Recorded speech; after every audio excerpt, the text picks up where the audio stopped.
Hey, what's up, everybody? Video 44 coming at you another video. All right, so a lot of chatter about D'Angelo Russell potentially being traded very soon from the Lakers. I don't know how true it is. I think the Lakers have been trying to make a trade of many kinds for many months now. Ever since D'Angelo opted in, I think the idea was to try to move him to get either multiple pieces that can help the team be more full, or at the very least, try to move him so that we can have a more secure contract on tab with somebody who could possibly help us more so than he's expected to in the playoffs. Now, the reason why this news is starting to pop up right now, I think, is because there ain't really nothing else to talk about. So people need to circle back around to some rumors, try to give themselves more content. But what I will say is this. Yesterday there was a small trade made. EJ Liddell went from the Hawks to the Phoenix Suns in exchange for David Roddy, who of course is now a Hawk.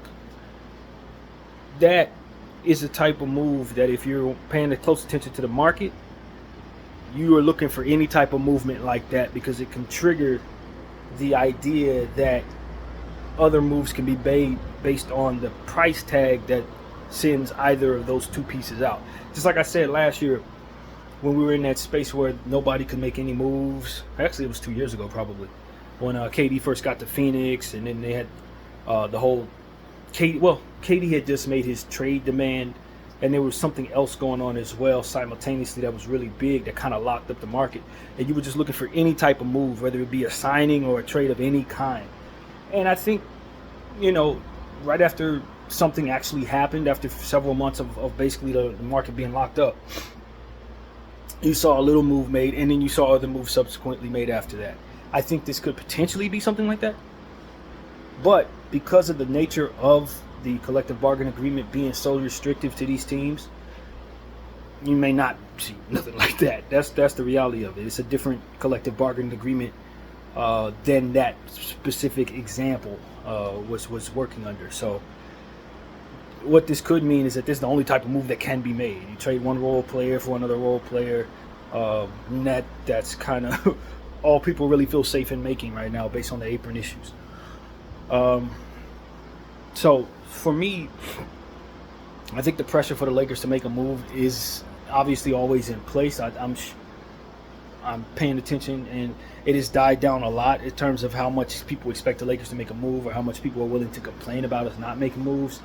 I think people have settled into the summer at this point, as to where maybe about a month ago people were up in arms that things weren't getting done, free agency, all this and that. So for me now, I'm looking at this and I'm saying, all right, if they think they have a move that could potentially be close to being done, then maybe you're starting to hear rumblings about that based on something like that being what's going on behind the scenes. And as I said in maybe my last Laker video, I think that there's a chance that we're in that space in time where GMs have been talking about a specific move or two, and when it finally gets done, they will have told you, well, we've been going back and forth about this for months. I feel like we're in the months space where there's likely conversations being had about potential transactions that will likely get executed probably like at the end of the month, next month or whatever like that. That's what I think the time and space we're in is. I do think that there could be some trades if they're possible, but people will have to get things situated, kind of understand things a bit better than they felt they maybe were able to, based on a lot of different factors. One being the summer league and what players they believe can play significant roles versus guys that they're going to have to wait on, that could change the dynamic of team structure, and thus create opportunities for GMs to maybe see the need to make a move, that kind of stuff. Hopefully everybody stays healthy within the Olympics, but if some type of injury takes place in the Olympics, that could trigger urgency. So these are the type of things that can change the dynamic throughout the course of the summer. And now that the summer league is behind us, that data is in place. People are watching the Olympics, seeing how players are playing, and we'll see how it goes from there. I think a lot of that can kind of give you these GMs and owners a certain type of scope of what should be done and what will not be necessary. So yeah, that's really what it is, man. In my mind, the market is really locked up with these aprons, and my opinion is that it helps the owners keep money in their pockets. They don't have to spend as much money on stuff, and it restricts some of these gung-ho organizations from mortgaging all of their picks. Now you're going to have to think about other things other than what you want and how you can get it. And so that's really what it is to say there. I think the idea of moving on from D'Angelo Russell is always accompanied by the idea of needing a point guard for me. I don't think everybody sees it that way, but if you let go of D'Angelo Russell and you think your point guard position is solidified with the roster you have right now, I can promise you it's not. And somewhere down the road, when you start to realize that, you're definitely going to want the Lakers to pick up a point guard, which is why I think my target for free agency right now is Tyus Jones, who previously just played with the Washington Wizards. That's the guy that I think the Lakers should be trying to create a roster spot to pick up if at all possible. I don't know if he has his eyes on the Lakers in any way, but we could surely use his piece to kind of solidify what our point guard position will look like if D'Angelo Russell moves on, which looks like that's really a thing. So either way, D'Lo's on the expiring contract, so he could be gone by the second half of the season, at the trade deadline to be exact. And so we're going to need a point guard. We're going to need one, and there's no guarantee you're going to get one in trade for him. I've been hearing a lot about Bruce Brown. Bruce Brown is not a point guard. So if you trade D'Angelo Russell for Bruce Brown and whatever else will be required, you're likely still going to need a point guard in that situation. So,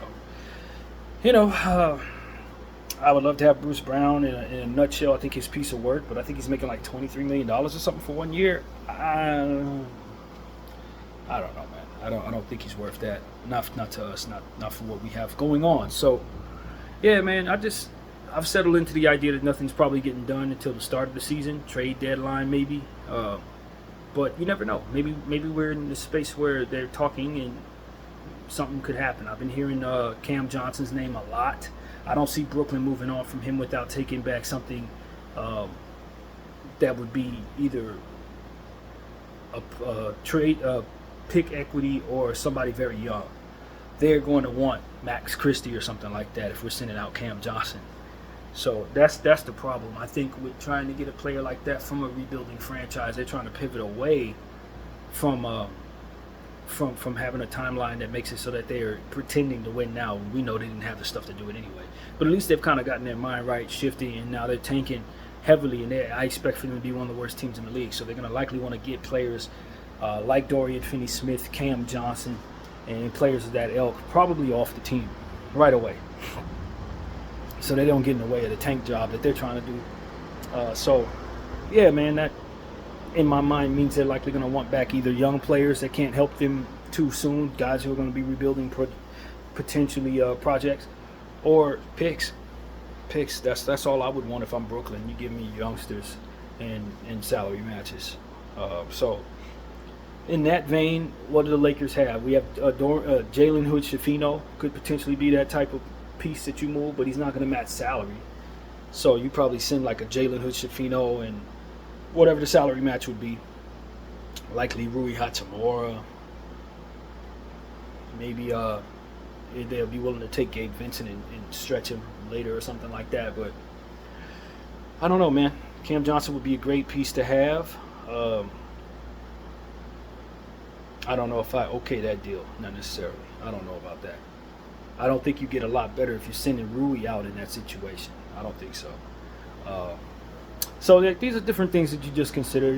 I've heard Cam Johnson's name a lot. I think if there's any likelihood they can make a move for him without giving up a first-round pick, they may be willing to do it. Jalen Hood-Schifino, Max Lewis, or something like that. I don't know. And then Gabe Vincent, if the salaries can kind of match that way. But it's so tricky because the Lakers don't really have salary match pieces. You're giving up pieces that are part of your situation. You're giving up Rui Hachimura. You know what I mean? So that gets a little tricky. Do you think that expiring D'Angelo Russell is the piece to send to Brooklyn in exchange for Cam Johnson? since we want to move on from him anyway, probably yes. But when you're Brooklyn, do you see yourself re-signing D'Angelo Russell? Not with your situation, because you're trying to rebuild. He's not going to be happy there, so he's only going to be there for 5 minutes. So in that situation, you're probably not even sending D'Lo there. They like the D'Lo, but again, they're trying to tank for flags. So D'Lo gets in the way of that in a way. So it just becomes a situation where you're probably going to end up sending out more than you want to send out to bring back a piece, and it'll probably make you laterally. It's probably a lateral move at best. So that's the problem. That's the problem when you look at like what the Lakers are rumored to do, and you look at what it likely takes to get it done. It ain't worth it. It ain't worth it. If we can get Cam Johnson with just salary matches of like Gabe Vincent and something like that, then maybe you'd be willing. But I don't see the Nets being any interested in something like that at all. So yeah, man, that Gabe Vincent contract is definitely the one I'm shopping around. But everybody's going to want me to attach picks to it or attach young players to it. And that's something, then it becomes a situation where what am I taking back, and is it going to help me as much as what I think the young players are going to be worth? And with the rumors that are being out there, for me personally, I haven't heard anything that makes me excited. I really haven't. I've been also hearing that Jonas Valanciunas, now that he's signed with the Wizards, a 3-year deal, 15 a year, something like that, they obviously, the Washington Wizards would likely probably move on from that. They signed him, he got his money there, sort of like what I think a lot of teams have done. They sign players they think bigger markets are going to want, give them their money, and intend to trade them when those contracts are no good. I said that's what the Blazers ended up doing with Jeremy Grant. Although I think they wanted to keep Jeremy Grant, as soon as they lost Dame, it became a win later situation. Immediately, Jeremy Grant doesn't make as much sense, and they knew that that was a possibility when he signed it, so they would probably try to ship that thing to us. I said the same thing about the contract with Chicago. What's that young man's name? One coming off the knee injury, Zach LaVine. They signed him to that knowing damn well they were likely going to want to ship that to the Lakers. So I think that's what Valanciunas and Washington's deal is about. Valanciunas is going to get his bag from Washington, probably go up there, help Sarr for like half a season, and then they trade that thing, the contract, to a team like the Lakers. And those are poison pills, to be honest with you. And I make sure it backfires on those teams. You stuck with him at $15 million, aging as he is with a young center behind him. There's no reason for Washington to be signing him to that, other than the fact they think they can find a patsy to take it from him at the deadline or next season. And they ain't going to find that patsy in me. No thank you. So I'm hearing those rumors. I'm out. That man is worth about $5 million a year at best at this stage in his career. Absolutely not. So, yeah, these are the type of things that I'm just been hearing about. I'm telling you, no move is better than a bad move, and every move that I've been seeing the Lakers rumored to make has basically been a bad move in my mind. I haven't been excited about any of that. I'm not overly excited about having so many young players that are not ready to help us. I'm trying to figure out if I'm weighing what that potentially looks like for our season coming up versus how much they could probably help us in the seasons going forward. And it's like I don't really know how I feel about having Max Lewis, Max Christie, Jalen Hood-Schifino, Bronny James, all these young guys. Do they come together to be worth it to have kept them throughout the duration of their growing pains over the next 3-4 years? And the answer is I'm not sure. I don't know. I'm not really sure. Does it help us to move them right now for our best role player? I don't think so. Not when they turn into what it is they turn into. So it's damned if you do, damned if you don't, in my mind. But we do have too many of these young projects for our win now circumstance. Just like teams don't want to take back older players when they're trying to rebuild. Teams that are trying to win now should probably not be holding on to too many projects. And right now, I think we're holding on to too many projects that don't have a high enough ceiling to make that necessarily worth it. Question is, which ones do you move on from?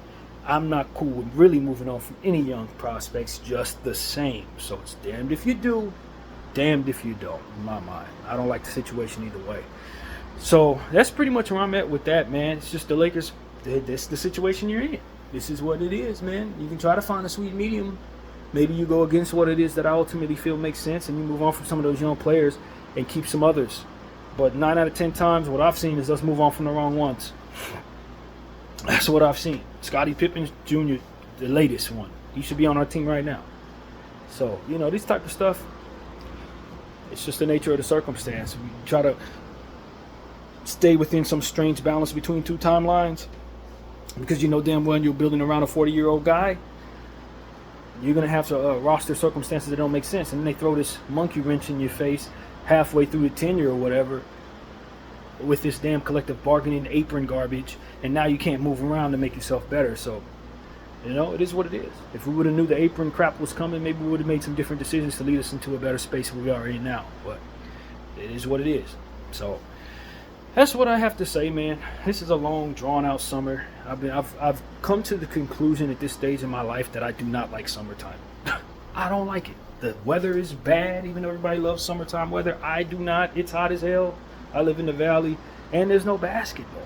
So the very things that I love to focus my most attention on ain't around. So summertime's trash. I'm ready to just zip right past my birthday month, August. Let's get into September and October, and let's get basketball back around, man. I don't know what the solution is, starting the season sooner. I don't know. But this, I do think maybe extending the summer league could help in most years, although it's an Olympic year, so not this year. But any non-Olympic years, it would be great to see an extra 2 or 3 weeks of summer league. I think that would really help a lot with everything. But, yeah, man, that's just my point of view. I am not the summertime guy at all. At all. So, yeah, man, just trying to bull through it. We're at the end of July. We still got 2 more months of non-basketball left, and then we can get back to what we love to do. So that's really what it's about. Hopefully everybody stays healthy in the Olympics. I appreciate everybody for watching BDF 44.